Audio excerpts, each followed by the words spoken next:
Halo teman-teman semuanya, kenalin nama aku Caroline Menarisip. Nah, sekarang aku mau nemenin kalian semua yang di rumah buat mendongeng bersama aku.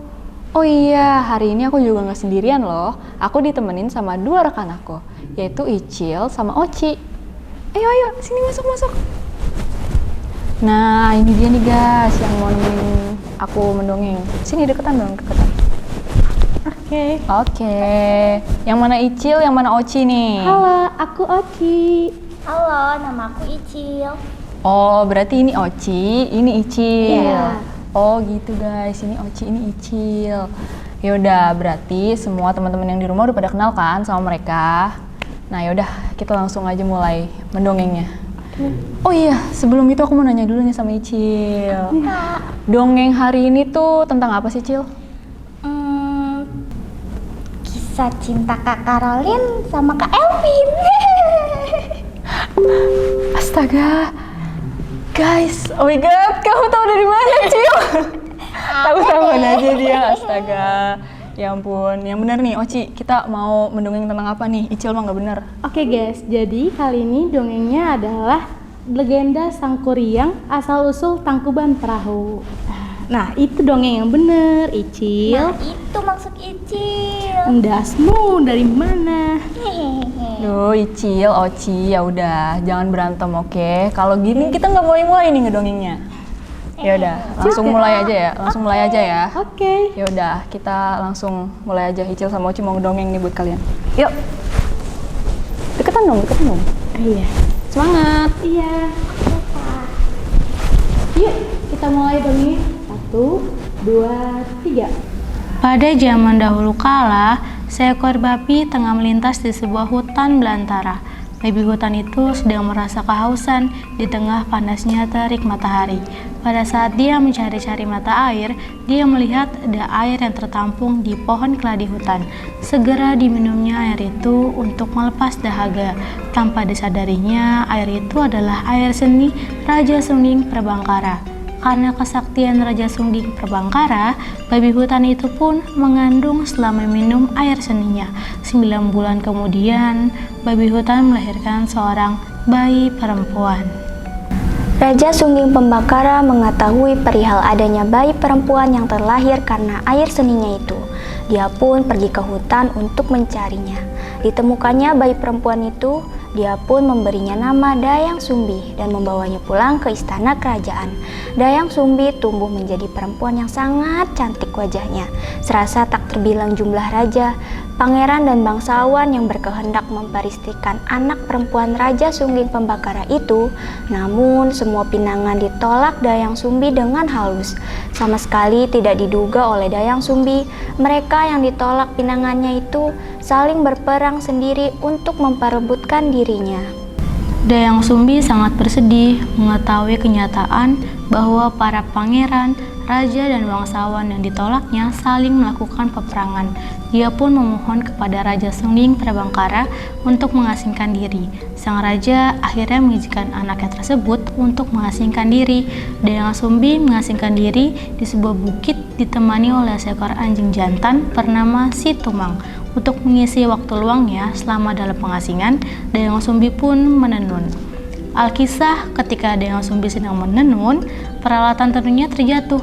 Ketika itu, Dayang Sumbi merasa malas untuk mengambilnya. Terlontarlah ucapan yang tidak terlalu disadarinya.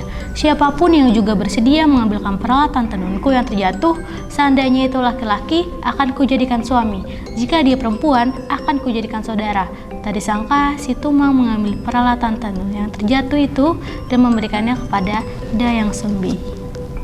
Tidak ada yang dapat diperbuat Dayang Sumbi selain memenuhi ucapannya. Dia menikah dengan Si Tumang yang ternyata titisan dewa. Si Tumang adalah dewa yang dikutuk menjadi hewan dan dibuang ke bumi.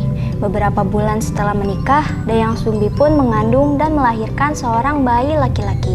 Dayang Sumbi memberinya nama Sang Kuryang. Waktu terus berlalu, beberapa tahun kemudian terlewati. Sang Kuryang telah tumbuh menjadi seorang pemuda yang tampan wajahnya, gagah, tubuhnya kuat dan kekar. Sakti Mandaguna pula anak Dayang Sumbi itu. Sejak kecil, Sang Kuryang telah senang berburu. Setiap kali melakukan perburuan di hutan, Sang Kuryang senantiasa ditemani oleh si Tumang. Sama sekali Sang Kuryang tidak tahu bahwa si Tumang adalah ayah kandungnya. Pada suatu hari, Sang Kuryang dengan ditemani si Tumang kembali melakukan perburuan di hutan.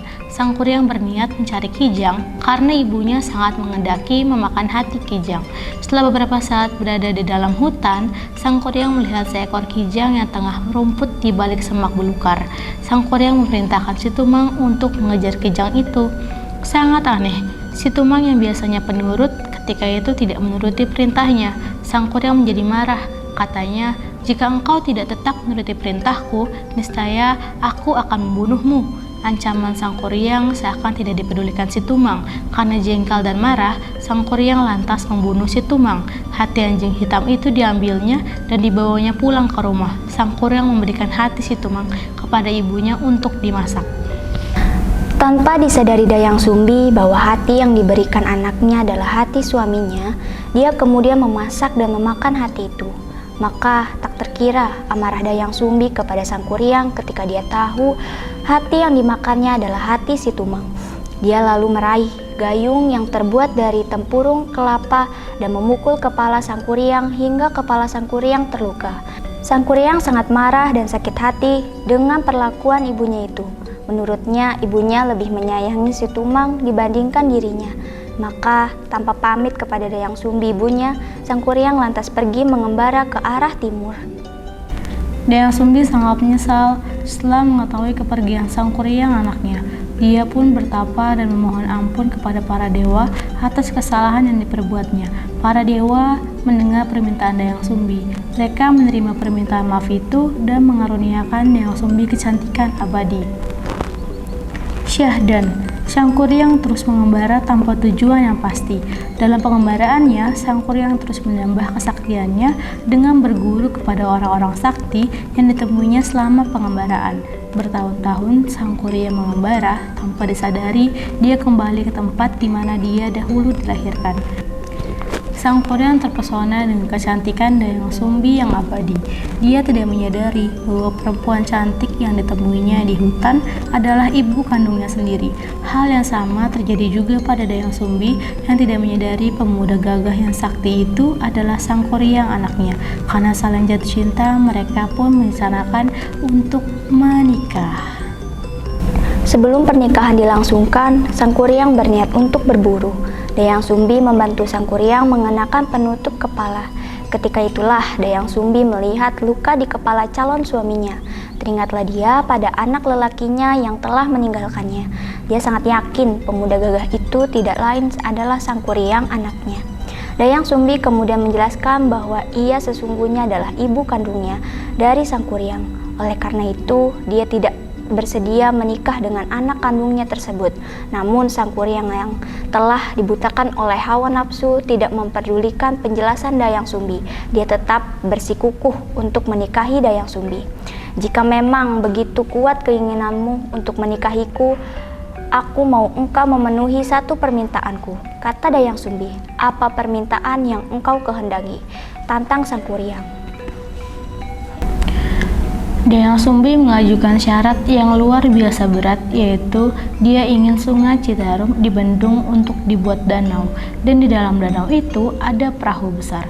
Semua itu harus dapat engkau selesaikan dalam waktu 1 malam, ucap Dayang Sumbi. "Sebelum fajar terbit, kedua permintaanku itu harus telah selesai engkau kerjakan."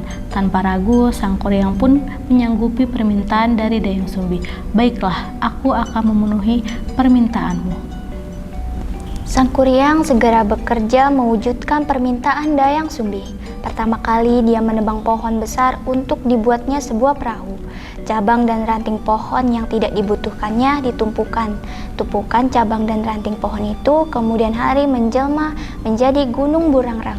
Begitu pula tunggul pohon itu kemudian berubah menjadi sebuah gunung yang lebih dikenal Gunung Bukit Tinggul. Perahu besar itu akhirnya selesai dibuat Sang Kuryang.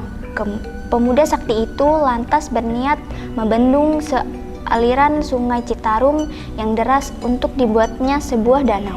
Sang Kuryang kemudian memanggil para makhluk halus untuk membantunya mewujudkan permintaan Dayang Sumbi. Semua yang dilakukan Sang Kuryang diketahui oleh Dayang Sumbi.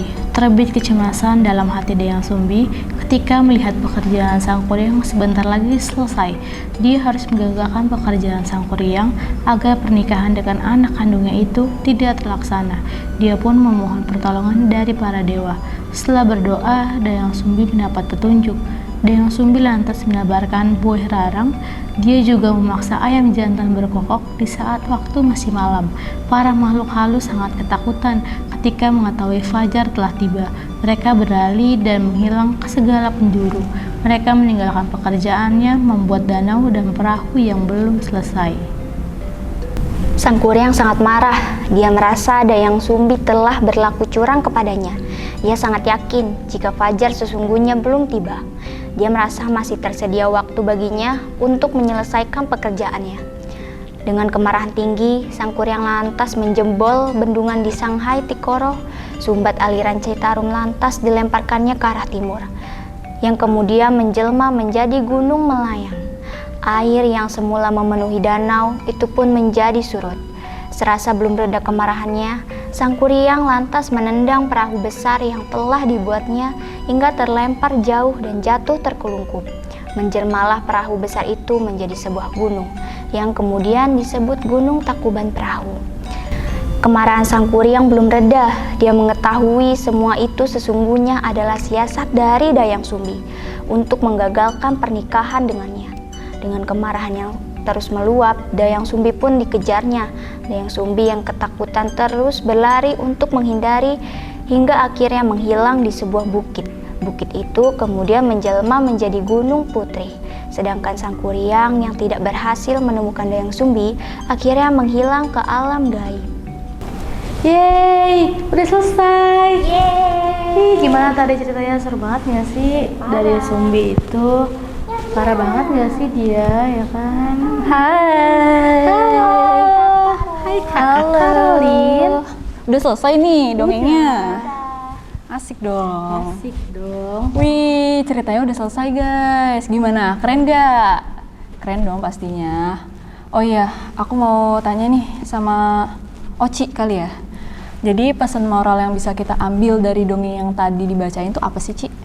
Kalau menurut Oci, kalau menurut Oci itu pesan moral yang kita ambil dari legenda asal mula Gunung Tangkuban Perahu itu adalah kisah Sang Kuryang yang harusnya bersikap jujur, karena kejujuran akan membawa kebaikan dan kebahagiaan di kemudian hari.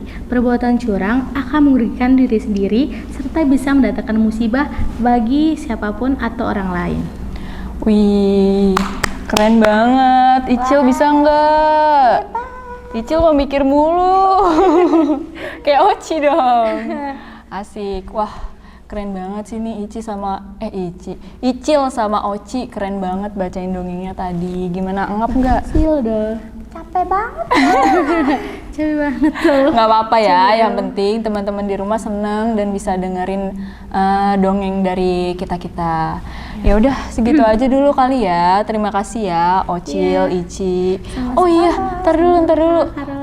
Kenalin dulu nih yang ngisi suara Oci itu siapa sih namanya? Oh, halo, yang ngisi suara Oci, aku namanya Nabila. Nabila. Kalau aku namanya Fatima. Ini Fatima. Oke, udah. Berarti Icil, Oci, Imeh, Fatima, sama Nabila. Dan aku juga Karolin Manarisi, pamit undur diri. Nah, buat kalian jangan lupa juga nih buat like, komen, dan subscribe ya. Oke, bye-bye.